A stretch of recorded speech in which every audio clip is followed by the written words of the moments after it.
Zdravo svima. Danas krećemo na jedno, baš uzbudljivo putovanje. Otključavamo jedan potpuno novi svet koji se, verovali ili ne, krije tačno između celih brojeva. Da, onih koje već odlično znamo. Spremni da vidimo šta se dešava kada razlomci dobiju plus i minus i kako da se snađemo u svemu tome. Ajde da počnemo. Evo, zamislite jednu zgradu. Spratovi su nam jasni, zar ne? Prizemlje je 0, pa idemo gore. Prvi sprat, drugi. A ispod? Pa ispod prizemlja imamo -1, -2 i tako dalje. To su naši stari znanci, cijeli brojevi. Ali, šta ako se lift zaglavi i to ne na spratu, nego tačno na pola puta između prvog i drugog sprata, na kojoj smo visini? Cijeli brojevi tu, jednostavno nisu dovoljni. Trebaju nam neki novi, precizniji brojevi da opišemo baš sav taj prostor između. Dobro, da se ne bismo izgubili u tom novom svetu, treba nam mapa. I upravo to ćemo sada da uradimo. Nacrtat ćemo mapu racionalnih brojeva. Vidjet ćemo šta su oni zapravo i gde se tačno nalaze. Evo je, zvanična definicija. Dakle, racionalan broj je bilo koji broj koji može da se zapiše kao razlomak a kroz b. Jednostavno, brojilac a i imenilac b su celi brojevi. Znači, mogu da budu i pozitivni i negativni, a gore može da bude i 0. Ali, postoji jedno zlatno, apsolutno najvažnije pravilo matematike. Imenilac b, onaj dole, nikad, ali baš nikad ne sme biti 0. Zašto? Zato što je deljenje nulom zabranjeno. To je kao da pitate koliko puta 0 stane u 5. Nema smisla, zar ne? Eto, zato. Ok, hajdemo da crtamo tu mapu. Počinjemo od nečega što nam je već poznato još iz 5. razreda. Svi oni pozitivni razlomci. 1/2, 3/4, 7/5, svi su oni lepo smešteni desno nule na brojevnoj pravoj. To je recimo ona sunčana, topla strana naše mape. A sad, pazite sad, naša mapa dobija i svoju drugu polovinu. To je kao da stavimo ogledalo na nulu. Za svaki pozitivan broj koji imamo na sunčanoj strani pojavi se njegova negativna slika u ogledalu sa druge strane. I to na potpuno istoj udaljenosti od nule. Znači, ako imamo +1/2, u ogledalu vidimo -1/2. Ako imamo 5/3, sa druge strane je -5/3. Savršena simetrija. I evo je, kompletna mapa. Kad spojimo sve pozitivne razlomke, sve njihove negativne parnjake iz ogledala i, naravno, samu nulu koja je tačno u sredini, koja nije ni pozitivna ni negativna, dobijemo jedan ceo moćan skup brojeva. To je skup racionalnih brojeva i obeležavamo ga slovom K. Ovo je svet u kome ćemo se danas kretati. Dobro, mapa je tu.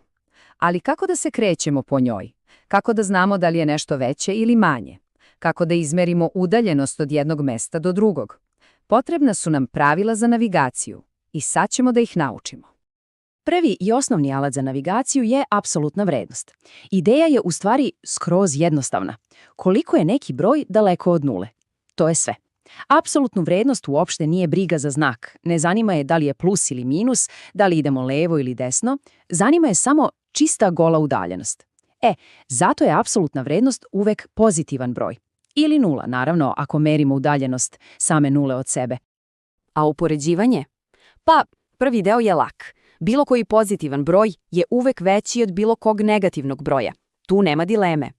Ali sad ide onaj trik. Kad upoređujemo dva negativna broja, situacija je, obrnuta. Onaj broj koji je dalje od nule, onaj sa većom apsolutnom vrednošću je u stvari manji. Najlakše je da zamislite dugove. Šta je gore, da dugujete 2 evra ili 10 evra? Pa naravno 10. Imate manje novca. Zato je -10 manje od -2. Ok, imamo mapu, znamo pravila za kretanje, vreme je da uzmemo alat u ruke i počnemo nešto da radimo sa ovim brojevima. Idemo na 4 osnovne operacije: sabiranje, oduzimanje, množenje i deljenje. I odmah dobre vesti, sve što već znate o sabiranju i oduzimanju razlomaka i dalje važi. Znači, ključ je uvek isti, naći zajednički imenilac. Jedina nova stvar je što sad moramo da pazimo na predznake. A oduzimanje dobije jedan super trik. Umesto da oduzimamo neki broj, mi u stvari sabiramo njegov suprotan broj. Na primjer, umesto 5 - 3, mi možemo da kažemo 5 + -3. Zašto je ovo super? Zato što tako svako oduzimanje pretvaramo u sabiranje, a to nam baš pojednostavljuje život. Množenje? To je još lakše. Nema zajedničkog imenioca, nema komplikacija. Samo pomnožite brojilac sa brojocem, pa imenilac sa imeniocem. I to je to. posao završen, ali, naravno, postavlja se pitanje, a šta radimo sa znacima? Evo pravila, vrlo su jednostavna. Ako množimo dva broja istog znaka, recimo plus puta plus ili minus puta minus, rezultat će uvek biti pozitivan. A ako su im znaci različiti, plus puta minus ili obrnuto, rezultat je uvek negativan. Ili još jednostavnije, prebrojite minuse. Ako ih je paran broj, rezultat je plus. Ako ih je neparan broj, rezultat je minus. Prosto. Pre nego što krenemo da delimo, moramo da upoznamo jednog specijalnog pomoćnika. To je recipročan broj. Šta je to? Pa to je samo razlomak okrenut naopačke. Ono što je bilo gore ide dole, a ono što je bilo dole ide gore. Znači, recipročno 2/3 su 3/2. A zašto nam je on toliko bitan? Zato što kad pomnožite bilo koji broj sa njegovim recipročnim parom, uvek, ali baš uvek, dobijete 1. U našem primjeru 2/3 puta 3/2 je 6/6, a to je tačno 1. I evo ga, zlatno pravilo deljenja. Caka je u sledećem. Zašto bismo se uopšte mučili sa deljenjem kad možemo da ga pretvorimo u množenje koje je mnogo lakše? Dakle, umjesto da delite nekim brojem, vi samo pomnožite sa njegovim recipročnim brojem. I to je čitava filozofija.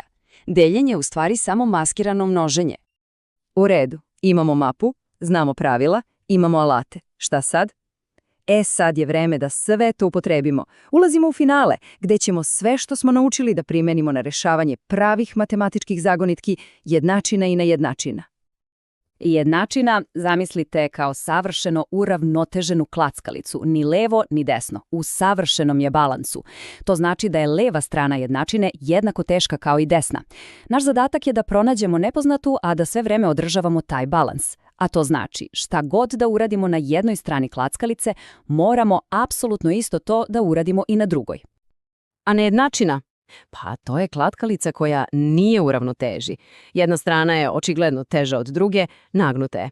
I tu važi skoro isto pravilo. Održavamo taj nagib radeći iste operacije na obe strane. Ali postoji jedan jedini, ali ključni izuzetak. Jedno pravilo koje sve menja. I taj izuzetak ima svoje ime.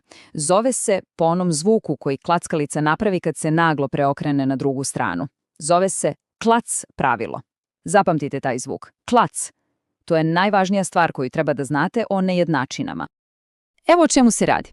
Kada množite ili delite obe strane nejednačine pozitivnim brojem, sve normalno, znak ostaje isti. Ali, onog trenutka kada obe strane pomnožite ili podelite negativnim brojem, dešava se klac. Klackalica se prebacuje na drugu stranu.